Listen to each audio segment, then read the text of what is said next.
अमेरिकी राष्ट्रपति Donald Trump ने ईरान को चेतावनी दी है कि उसके परमाणु कार्यक्रम पर किसी भी समझौते के लिए बातचीत की समय सीमा अब निकलती जा रही है और आगे ईरान को समय नहीं दिया जाएगा। अमेरिकी राष्ट्रपति का बयान उस समय आ रहा है जब खाड़ी के क्षेत्र में अमेरिकी सैन्य बलों की तैनाती लगातार बढ़ती जा रही है। अभी कुछ दिनों पहले ही अमेरिकी राष्ट्रपति डोनाल्ड ट्रंप ने यह भी कहा था कि अमेरिकी नौसेना का एक 20 साल अरमादा काफी तेजी से उत्साह के साथ और अपनी एक मकसद के साथ आगे बढ़ रही है।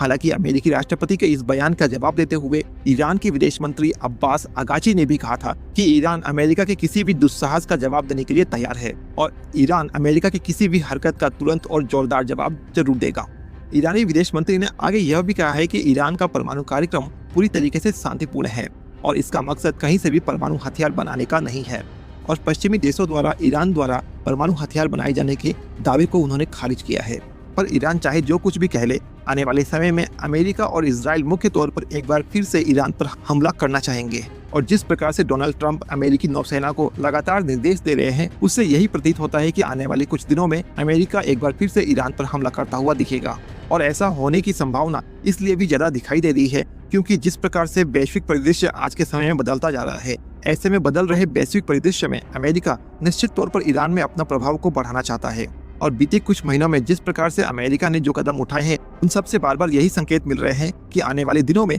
अमेरिका ईरान में एक सत्ता परिवर्तन चाहता है और ईरान से अयतुल्ला खमेनी की राज को उखाड़ करके शाह ऑफ ईरान को या फिर किसी भी दूसरे तंत्र को बहाल करना चाहता है जो कि अमेरिका के मुताबिक ही कार्य करे। हालांकि जब भी अमेरिका और ईरान के बीच ये झड़पें होते हुए दिखाई देंगी, निश्चित तौर पर ये घटनाएं भारत के लिए एक नए चैलेंजेस लेकर के आएंगी। क्योंकि यदि देखा जाए तो भले ही ईरान में अयतुल्ला खमेनी की राज में भारत और ईरान के संबंध बहुत अधिक मधुर नहीं थे और अयतुल्ला खमेनी भी समय समय पर भारत को लेकर के कई प्रकार के विवादित बयान भी दिया करते थे, लेकिन इन सब के बावजूद अयतुल्ला खमेनी की राज में ईरान काफी हद तक स्वतंत्र रूप से कार्य कर रहा था और ईरान पर अमेरिका का प्रभाव काफी कम था। लेकिन यदि आने वाले समय में ईरान में सत्ता परिवर्तन होता है और अयतुल्ला खमेनी के सरकार को हटा करके यदि ईरान में शाह ऑफ ईरान की वापसी होती है तो फिर ऐसे परिदृश्य में ईरान के साथ भारत के संबंधों को फिर से रीसेट करने की आवश्यकता पड़ेगी। साथ ही साथ जिस प्रकार से अमेरिका और इजराइल का गठजोड़ ईरान के साथ आने वाले समय में एक संघर्ष करते हुए दिखाई देंगे, ये सभी घटनाएं इसी ओर इशारा करती है कि आने वाले समय में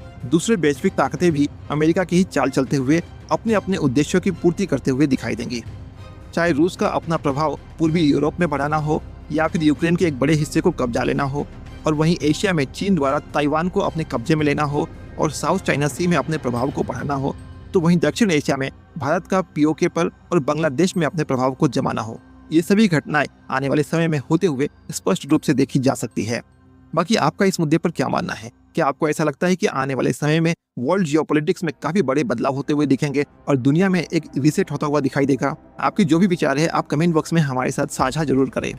वर्ल्ड जियोपॉलिटिक्स पर इसी प्रकार के अलग अलग चर्चाओं के लिए हमारे चैनल एक्सटर्नल अफेयर इनसाइट को जरूर सब्सक्राइब करें और बेल आइकन को भी हिट करें। तो मिलते हैं वर्ल्ड जियोपॉलिटिक्स के किसी और मुद्दे पर अपने अगले भाग में। जय हिंद, जय भारत।